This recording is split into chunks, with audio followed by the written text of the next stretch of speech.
Hey, good day, my beautiful people. Today is Monday, May 18th, and it's our last week of school. Yay! Um, this has been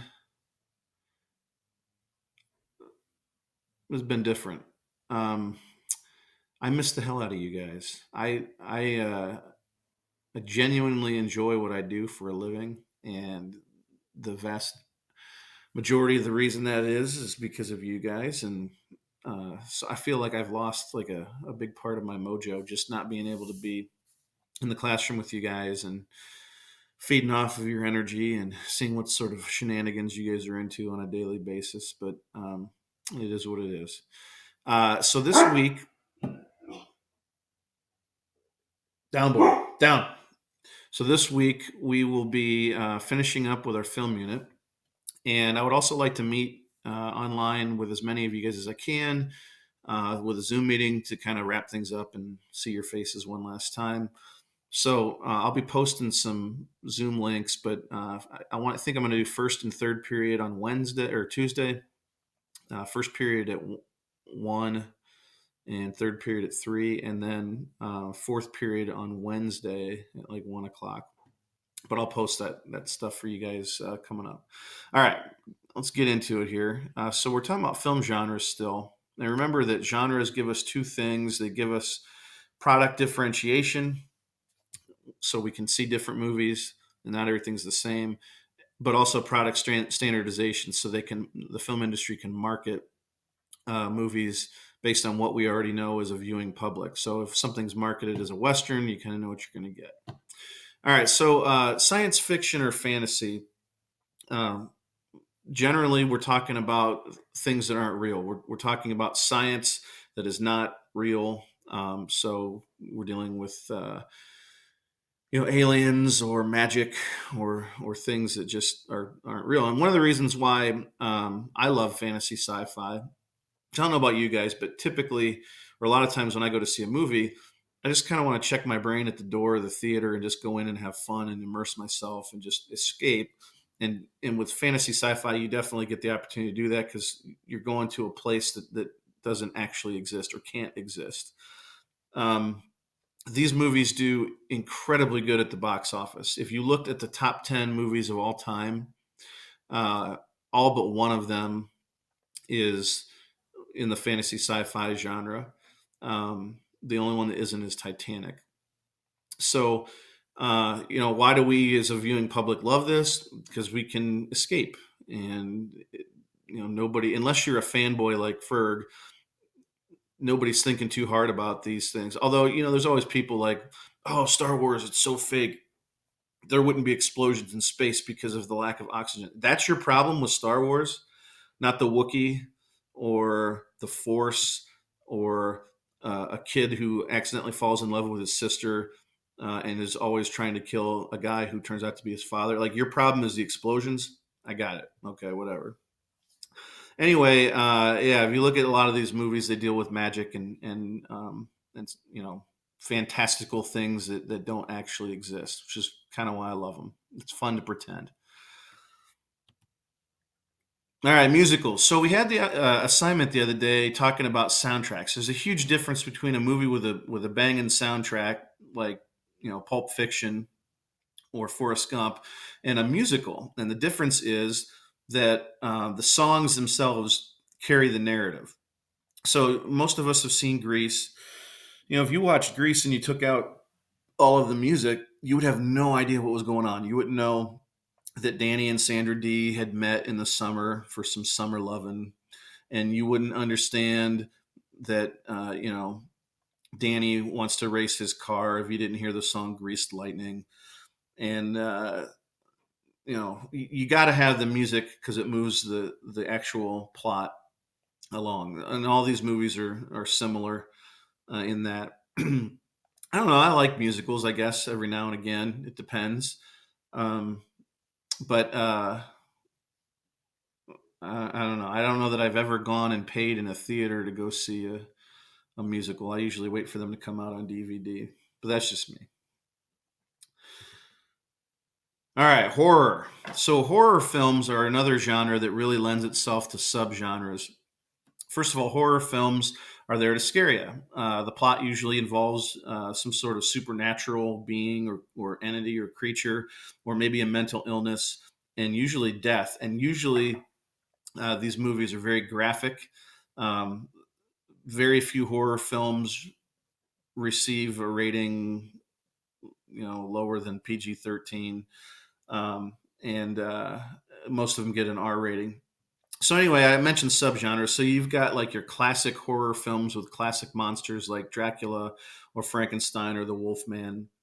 You've got supernatural thrillers that deal with like ghosts, like what's the found footage one, or the Paranormal Activity, the handy cam footage or whatever.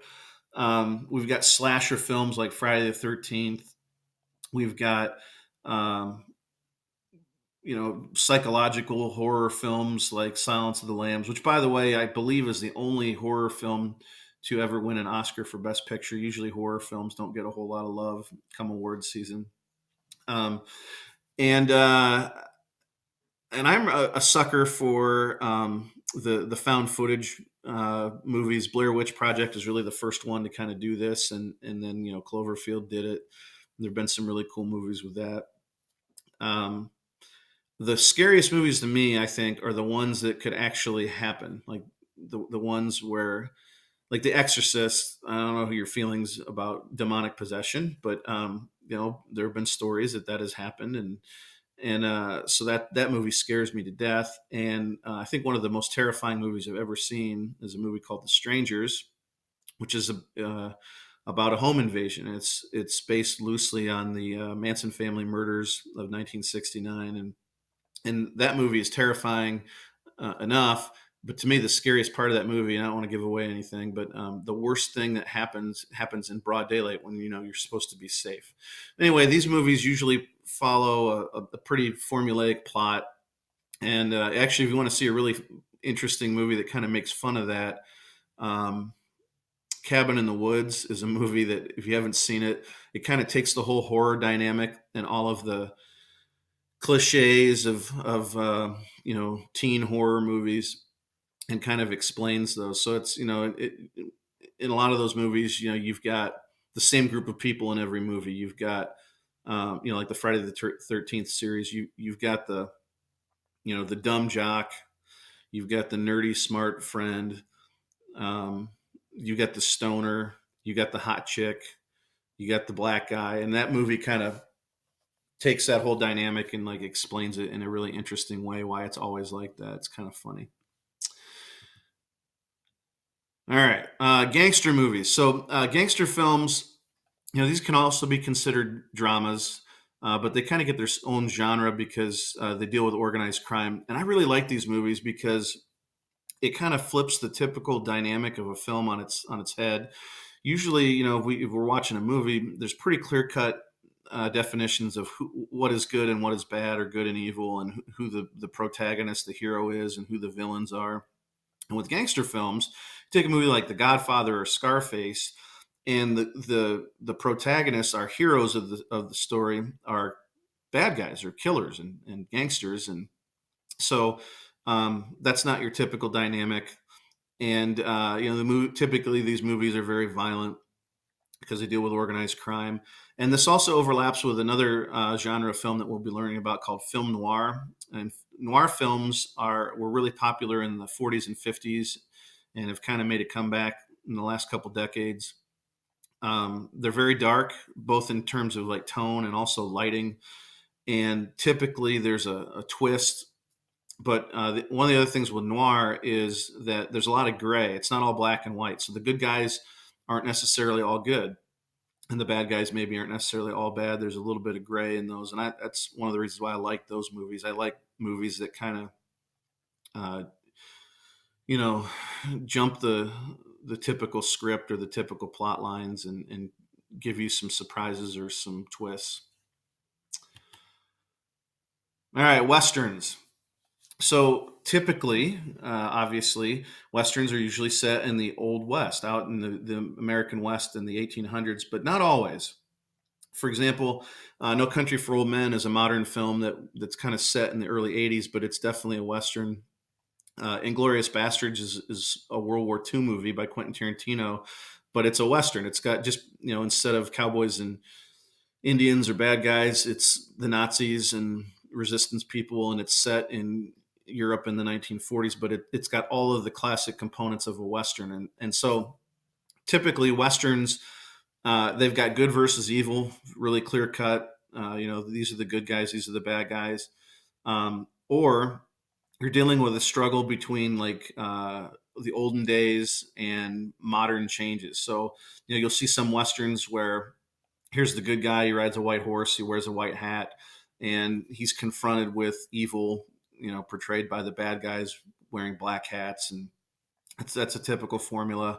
Or it's like you've got a small time rancher who's the good guy, and the bad guys are oil barons or big time cattle ranchers that are trying to move them off their land or whatever. So we're usually dealing with really concrete images of good versus evil in a western. So these are just a few examples of some westerns, and I like a good western. I'm historian at heart, and I like period movies that are about back in the day, old timey stuff. So if you were looking for some really good westerns, by the way, um, Outlaw Josie Wales with Clint Eastwood is one of my all time favorites. Open Range is a really good modern western. Tombstone's a pretty good modern, even though that movie's almost 30 years old now. Um, so those are just a few. Oh, and True Grit, either the original with John Wayne or the remake with Jeff Bridges, is a fantastic western if you guys are looking for some cool westerns. All right, this is one we'll end on. Film noir. So noir, like I said, was really popular in the 40s and 50s. Um, these are almost always crime dramas, and they have a real cynical take on it. So, for example, you've got the good guy, but maybe he's this broken down, drunk former cop who's been thrown off the force, and now he's a private investigator, and he's all grizzled and cynical and hates the system. Um, these movies are almost always shot with all kinds of night scenes or dark scenes, or it's always raining.